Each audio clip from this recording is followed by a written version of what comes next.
Hello दोस्तों, मैं अतुल कुमार मसौतिया और आप देख रहे हैं आपका अपना चैनल एजुकेशन वर्ल्ड एकेडमी यानी ई वर्ल्ड एकेडमी हापुड़ में एक बार फिर आपका बहुत बहुत स्वागत है। तो दोस्तों, एमसीक्यू सीरीज़ को आगे बढ़ाते हुए मैं आज आपके सामने उपस्थित हूं इसके भाग नंबर 2 को लेकर।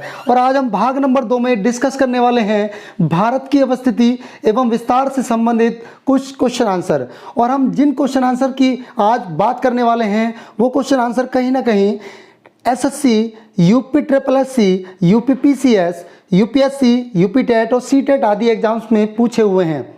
दोस्तों, यदि मेरा चैनल आपको पसंद आए तो इसको लाइक करें, शेयर करें, कमेंट्स करें और बेल आइकन दबा के इस चैनल को सब्सक्राइब कर लें, जिससे कि सबसे पहले नोटिफिकेशन आपके पास पहुंच सके। और यदि आप में से मेरे इस चैनल को कोई पहली बार देख रहा है तो सबसे पहले इससे संबंधित वीडियो जो मैं पहले ही अपलोड कर चुका हूँ इसकी व्याख्या से संबंधित आप सबसे पहले जाके उन वीडियो को देखें, जिससे कि इन क्वेश्चन आंसर को समझने में और इनका आंसर टिक करने में आपको बेहद आसानी हो।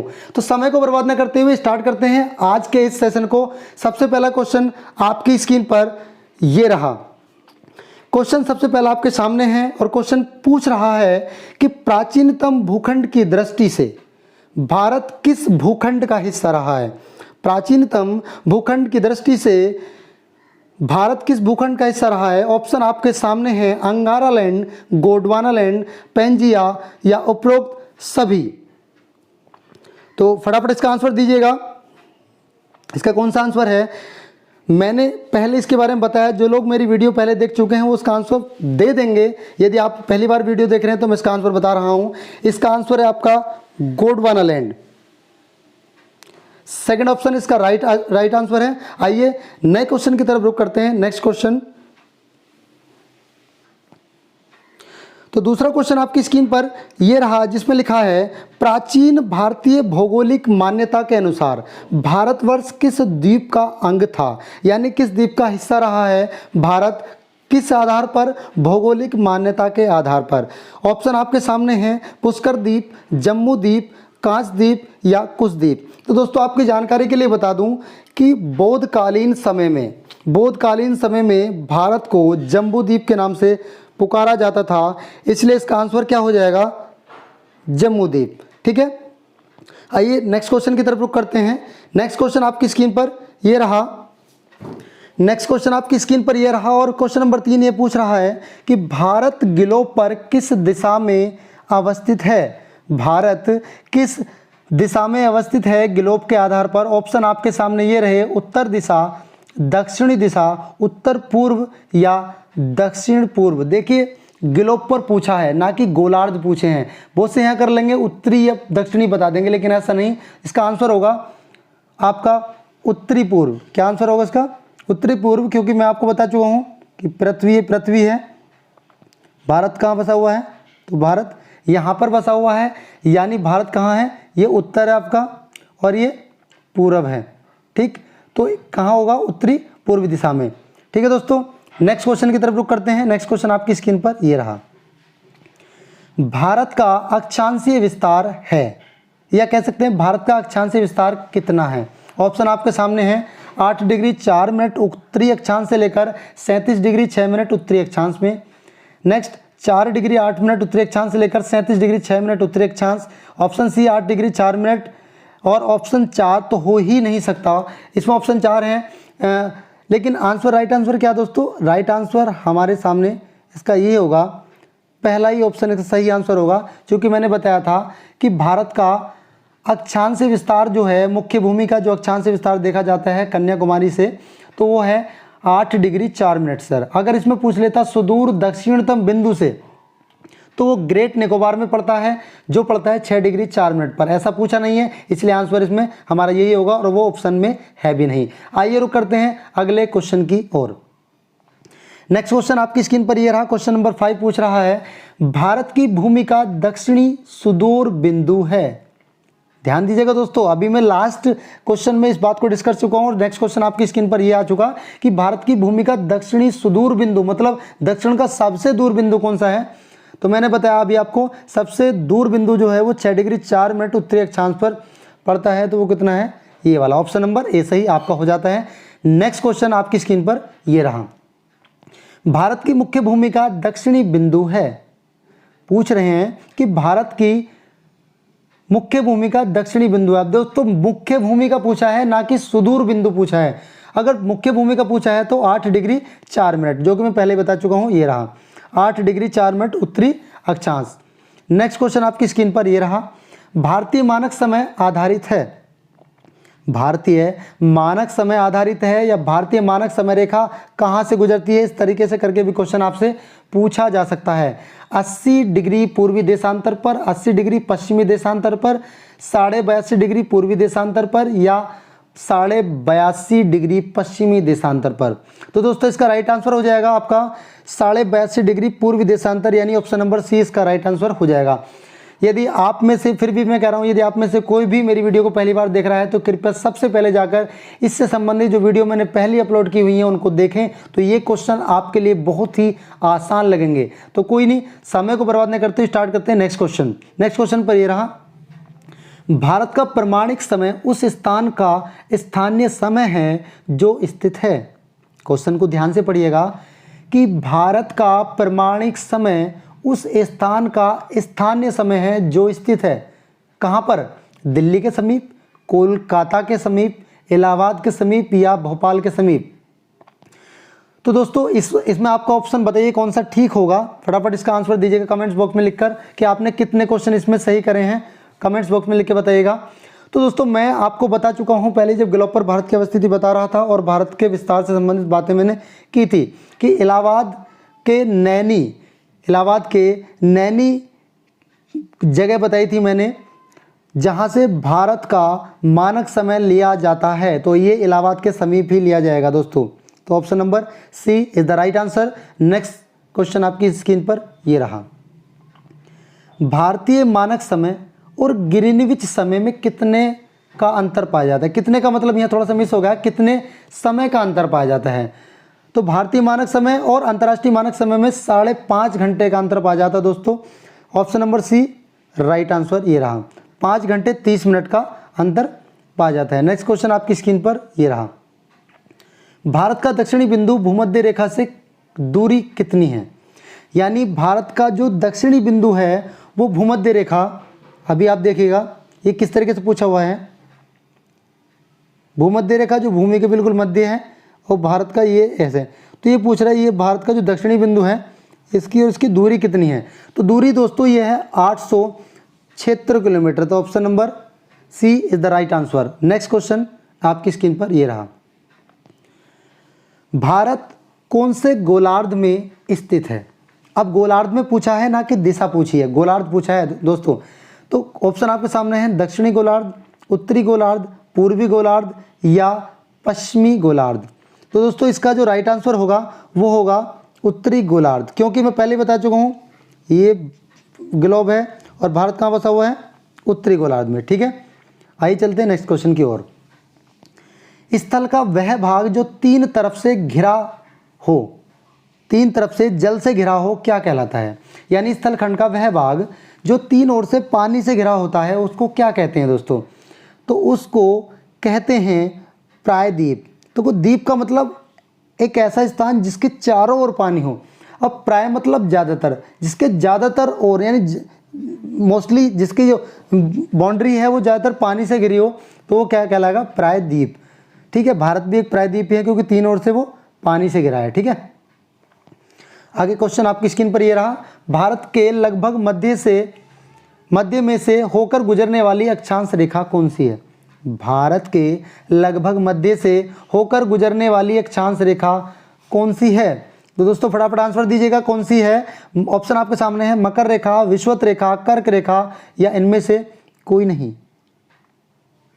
दोस्तों कर्क रेखा जो कि 23.5 डिग्री से होकर गुजरती है और 23.5 डिग्री ये भारत के 8 राज्यों से होकर गुजरती है और भारत के लगभग मध्य से होकर गुजरती है। तो इसमें ऑप्शन नंबर 3 हमारा सही हो जाएगा, कर्क रेखा इज द राइट आंसर। ठीक है, नेक्स्ट क्वेश्चन आपकी स्क्रीन पर ये रहा, भारत का सबसे दक्षिणतम बिंदु कौन सा है। अभी मैंने सुदूर दक्षिणी बिंदु पूछा था, मुख्य भूमि का दक्षिणी बिंदु पूछा था और मैंने पूछा है दक्षिणतम बिंदु। यहाँ इसका डिग्री में ना देकर इसका नाम दिए हुए हैं दोस्तों, तो फटाफट बताइएगा इसका क्या नाम हो सकता है। Option Indira point, Indira call, Kanyakumari या उपरोक्त सभी। राइट आंसर क्या है? इंदिरा कॉल तो ऊपरी वाला भाग होगा, उत्तरी भाग, कन्याकुमारी मुख्य भूमि का होता है, तो इसलिए राइट आंसर क्या हो जाएगा? Indira point. First option is the right answer. Next question आपकी स्क्रीन पर, भारत का सबसे उत्तरी बिंदु को कहा जाता है? अभी मैंने बताया दोस्तों, भारत के सबसे उत्तरी बिंदु को क्या कहा जाता है? इंदिरा कॉल। क्या कहा जाता है दोस्तों? इंदिरा कॉल। यानी चार ऑप्शन में पीओके, पिग्मेलियन, किमोरिन और इंदिरा कॉल में से कौन सा सही है? Indira call is the right answer of the question 15। Question number 16 आपकी स्क्रीन पर यह रहा, भारत का सबसे पश्चिमी बिंदु अवस्थित है। भारत का सबसे पश्चिमी बिंदु अवस्थित है। दोस्तों उत्तरी बिंदु मैंने पूछ लिया, पश्चिमी बिंदु, दक्षिणी बिंदु पूछ लिया, अब सबसे जो पश्चिमी बिंदु है वो कहां पर अवस्थित है? फटाफट आंसर दीजिएगा। ऑप्शन आपके सामने, अहमदाबाद गुजरात, गौरमाथा गुजरात, कच्छ गुजरात या उपरोक्त में से कोई नहीं। दोस्तों इसका जो राइट आंसर होगा वो होगा गौरमाथा गुजरात। सबसे पश्चिमी बिंदु गौरमाथा गुजरात में पड़ता है। आइए क्वेश्चन करते हैं नेक्स्ट क्वेश्चन की ओर। भारत का सबसे पूर्वी बिंदु अवस्थित है, तो दोस्तों सबसे पूर्वी बिंदु कौन सा होगा? वालांगो, किबुथु, ए और बी दोनों या उपरोक्त में से कोई नहीं। दोस्तों भारत का सबसे पूर्वी बिंदु की बात करें तो ये पड़ता है अरुणाचल प्रदेश में, और अरुणाचल प्रदेश के किबुथु में पड़ता है, इसको वालांगो के नाम से पुकारते हैं, इसलिए ऑप्शन नंबर 3 हमारा सही हो जाएगा। ए और बी दोनों सही। आइए रुक करते हैं नेक्स्ट क्वेश्चन की ओर। भारत के पूर्वी और पश्चिमी बिंदु में कितने समय का अंतर पाया जाता है? भारत के पूर्वी और पश्चिमी बिंदु में कितने समय का अंतर पाया जाता है? दोस्तों अगर हम भारत के सोचो, एक ये है और एक बिंदु है, ये कहाँ पर पड़ता है? 68 डिग्री 7 मिनट पर, और ये पड़ता है 97 डिग्री 25 मिनट पर। इन दोनों के बीच में कितने घंटे का अंतर पाया जाता है? दोस्तों मैंने आपको ग्लोब पर जब अक्षांशीय और देशांतर रेखा बताई थी, मैंने बताया था दो देशांतर रेखाओं के मध्य 4 मिनट का अंतर पाया जाता है, और लगभग 30 डिग्री यानी 30 रेखाएं हमारे भारत से होकर गुजरती हैं, तो इसलिए 30 चौक 120 यानी 120 मिनट यानी 2 घंटे का अंतर पूर्वी और पश्चिमी बिंदु के बीच में पाया जाता है, यानी ऑप्शन नंबर 2 हमारा राइट आंसर। आइए रुक करते हैं नेक्स्ट क्वेश्चन की ओर। भारत की स्थलीय आकृति कैसी है? भारत की स्थलीय आकृति कैसी है? त्रिभुजाकार, चतुष्कोणीय, आयताकार या वर्गाकार? अब दोस्तों आप में से बहुत से स्टूडेंट ये भी कंफ्यूज होंगे कि भारत तो नीचे से देखने में ऐसा लगता है तो इसलिए त्रिभुजाकार हो सकती है, लेकिन नहीं दोस्तों ऐसा नहीं है। भारत कहीं ना कहीं ये स्थिति भारत की जो है, तो अगर हम देखते हैं भारत की आकृति कैसी है, इस तरीके से देखते हैं, तो भारत की किस आकृति का है? भारत है हमारा चतुष्कोणीय। कैसा है भारत? चतुष्कोणीय है, यानी ऑप्शन नंबर हमारा 2 सही। नेक्स्ट क्वेश्चन की ओर रुक करते हैं। नेक्स्ट क्वेश्चन आपकी स्क्रीन पर ये रहा, भारत की पूर्व से पश्चिम की चौड़ाई कितनी है? यानी भारत की पूर्व से पश्चिम तक की चौड़ाई कितनी है? ऑप्शन आपके सामने है 3214 किलोमीटर, 3224 किलोमीटर, 2944 किलोमीटर या 2933 किलोमीटर। फटाफट इसका आंसर दीजिएगा। भारत की पूर्व से पश्चिम तक की लंबाई कितनी है? भारत की पूर्व से पश्चिम तक की जो चौड़ाई है वो है 2933 किलोमीटर। कितने दोस्तों? 2933 kilometre is the right answer. आइए नेक्स्ट क्वेश्चन की ओर रुक करते हैं। नेक्स्ट क्वेश्चन आपकी स्क्रीन पर ये रहा, भारत की स्थिति में असत्य कथन है, मतलब भारत के संदर्भ में इनमें से कौन सा कथन ऐसा है जो असत्य है यानी गलत है? 8 डिग्री 4 मिनट दक्षिणी अक्षांश, 37 डिग्री 6 मिनट उत्तरी अक्षांश, 68 डिग्री 7 मिनट पूर्वी अक्षांश और 97 डिग्री 25 मिनट पूर्वी देशांतर। तो दोस्तों बताइए इसमें से कौन सा हमारा आंसर सही नहीं है? तो इसमें हमारा पहला ही ऑप्शन गलत हो जाता है, यानी पहला ही ऑप्शन हमारा आंसर के हिसाब से सही है, लेकिन जो पूछा है उसके हिसाब से क्या हो जाएगा? गलत हो जाएगा। ठीक है दोस्तों, पहला ही ऑप्शन में दिया है 8 डिग्री 4 मिनट दक्षिणी अक्षांश। तो 8 डिग्री 4 मिनट दक्षिणी अक्षांश नहीं होता, 8 डिग्री 4 मिनट उत्तरी अक्षांश से लेकर 37 डिग्री 6 मिनट उत्तरी अक्षांश तक भारत का विस्तार पाया जाता है। तो इसलिए दक्षिणी अक्षांश हमारा गलत होगा। तो ये कथन हमारा गलत है, यानी ऑप्शन हमारा 1 सही है। आगे चलें, क्वेश्चन नंबर 22 आपके सामने। क्वेश्चन नंबर 22 कह रहा है कर्क रेखा व भारतीय प्रधान यमोत्तर रेखा कहां पर एक दूसरे को काटती हैं। क्वेश्चन ध्यान से पढ़िएगा कि कर्क रेखा व भारतीय प्रधान यमोत्तर रेखा कहां पर एक दूसरे को काटती हैं। ऑप्शन आपके सामने हैं, भोपाल के पास, खजुराहो के निकट, जबलपुर के पास या शिवपुरी के पास। तो दोस्तों राइट आंसर इसमें क्या होगा हमारा, राइट आंसर होगा हमारा जबलपुर। ये कहाँ चला गया, ये रहा। कौन सा राइट आंसर होगा हमारा भैया, Jabalpur is the right answer, क्योंकि कर्क रेखा और प्रधान यमोत्तर रेखा एक दूसरे को कहाँ पर काटती हैं, जबलपुर के पास। आइए नेक्स्ट क्वेश्चन की ओर रुख करते हैं। भारत का कुल क्षेत्रफल कितना है। ऑप्शन आपके सामने है। तो भारत का कुल क्षेत्रफल कितना है दोस्तों, 32,87,263 किलोमीटर, ऑप्शन नंबर 1। दूसरा 32,87,263 वर्ग किलोमीटर। तीसरा 33,44,220 किलोमीटर और 32,78,263 वर्ग किलोमीटर। दोस्तों मैंने चारों ऑप्शन इसलिए ऐसे दिए हैं क्योंकि बच्चा केवल 32,87,263 तो देख लेता है, लेकिन उसके पीछे लगे किलोमीटर या वर्ग किलोमीटर को नहीं देखना उचित समझता और आंसर गलत टिक कर देता है। तो इसलिए आपको ध्यानपूर्वक देखना, वर्ग किलोमीटर आंसर देना है। तो ऑप्शन नंबर हमारा B is the right answer, मतलब दूसरा ऑप्शन हमारा बिल्कुल सही ऑप्शन होगा। क्वेश्चन नंबर 24 की ओर रुख करते हैं, यानी अगला क्वेश्चन ये रहा। पढ़िए अगले क्वेश्चन में क्या कह रहा है कि भारत का क्षेत्रफल विश्व के कुल स्थलीय क्षेत्रफल का कितने प्रतिशत है। भारत का क्षेत्रफल विश्व के कुल स्थलीय क्षेत्रफल का कितने प्रतिशत है। 2.8%, 2.4%, 4.2% या 4.8%। बताइए, ये देखिएगा राइट आंसर जो होगा हमारा 2.4%, यानी विश्व के जितना स्थलखंड होता है उसका 2.4% हमारा भारत के अंदर भूमि है। और यदि स्थल और जल दोनों का लगाएं तो हमारा पॉइंट वो बैठता है 0.57%। ये तब बैठेगा जब जल और स्थल दोनों को लगेंगे, लेकिन स्थल का लगेंगे 2.4% हमारा आंसर राइट होगा। ठीक है, नेक्स्ट क्वेश्चन को रुख करते हैं। क्षेत्रफल की दृष्टि से भारत विश्व में कितने स्थान पर है।